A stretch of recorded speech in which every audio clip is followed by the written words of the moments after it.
Welcome to Subramani. Some more tips on equity investments. First step in equity investing is you have to do goal setting. You have to be very clear why you are investing.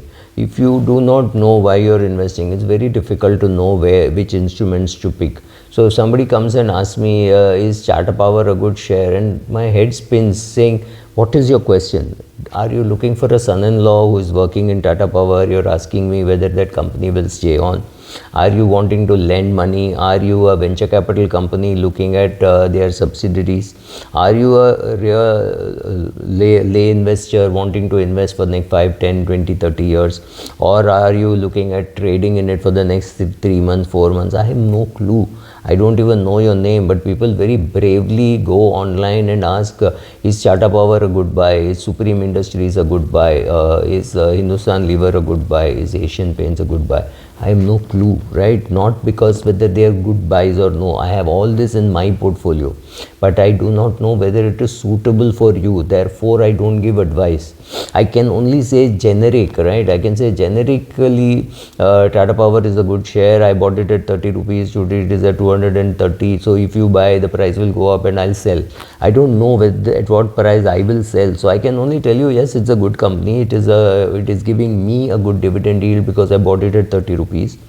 I also know that Tata Sons bought it at around 30 rupees. I also know that I think Chandra, who is the chairman of the Tata Group today, he also bought at 30 rupees. That is all, it is there. There is enough evidence of that, right? These are all reported purchases.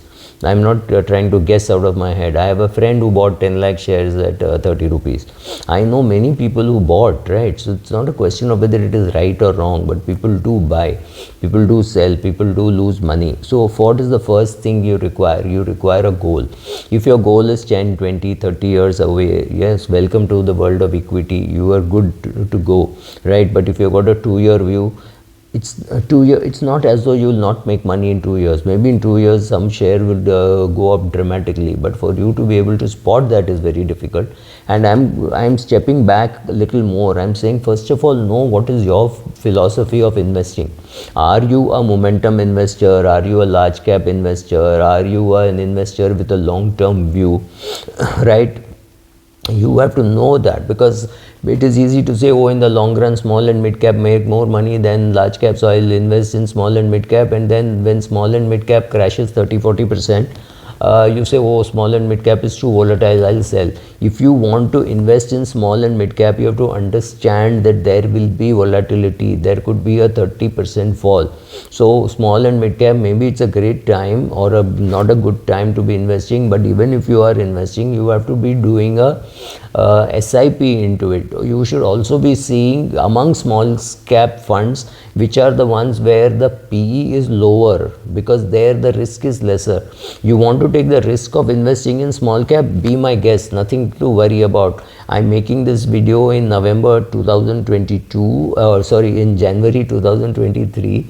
And I'm very clear that I would not be keen to commit more to small cap. I have invested in a couple of small cap funds. They have not done too well, but I'm not going to remove money, nor am I adding money. I'm not even doing an SIP in small cap funds.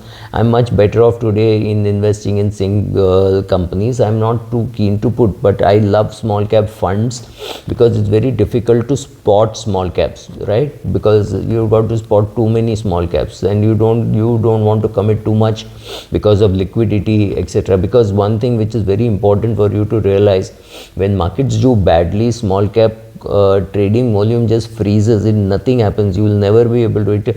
You should not be taking a liquidity risk in a small cap fund, right? You cannot take liquidity risk and do a concentration risk, then you will get hammered in small cap.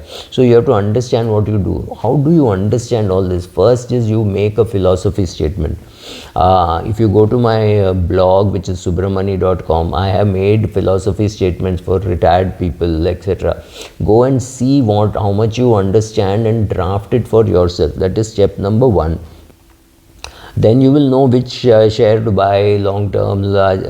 Every equity buy has to be long term, right? So 10-15 years to me is appropriate term. I wouldn't even call it long term. So when you think of equity, you think in terms of decades and generations.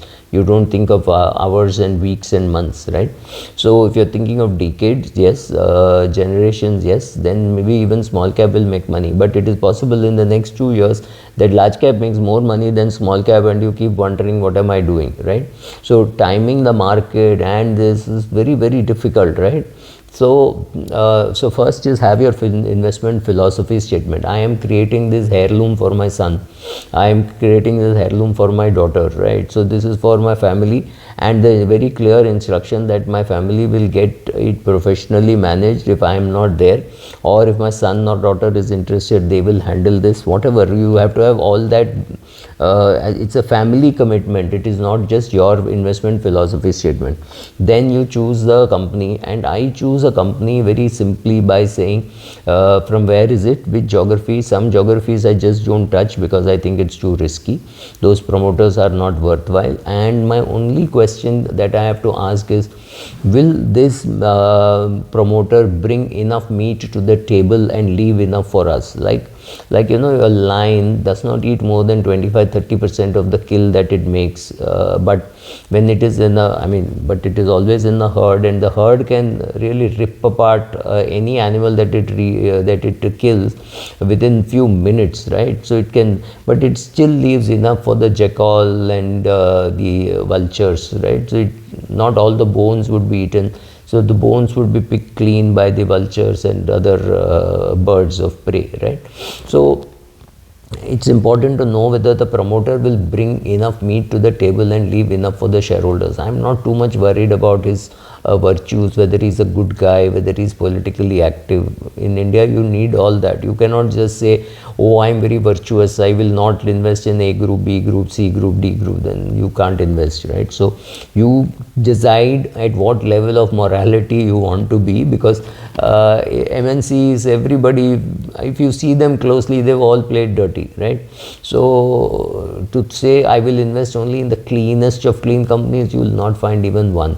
At least I can't find even one. So I invest seeing whether the promoter is good enough to leave enough food on the table for me. So this is important. So investment philosophy statement, promoter, then which industry does it belong to? Some industries never make money, and some industries make a lot of money. So if you are saying that I will not invest in a company which causes harm to its investors and to its customers, then you should not be buying shares like ITC.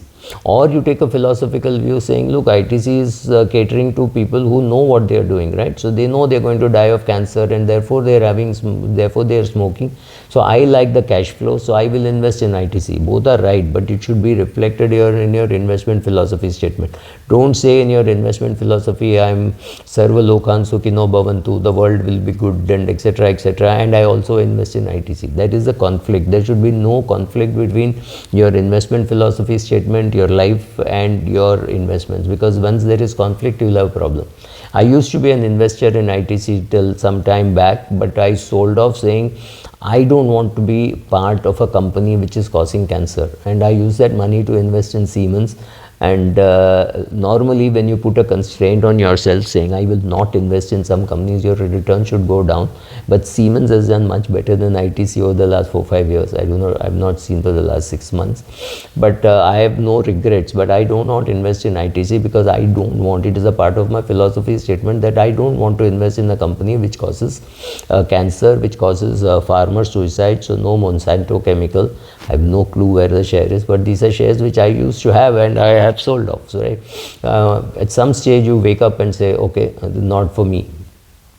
So that then the industry, right? So you get the 1, 2, 3, right? And then you have to have patience and the ability to understand your stop loss, understand averaging on the way up, averaging on the way down, sizing, everything. So these are all very important things.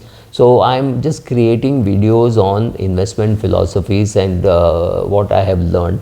I've not organized it too well, so you'll have to see a lot of these videos and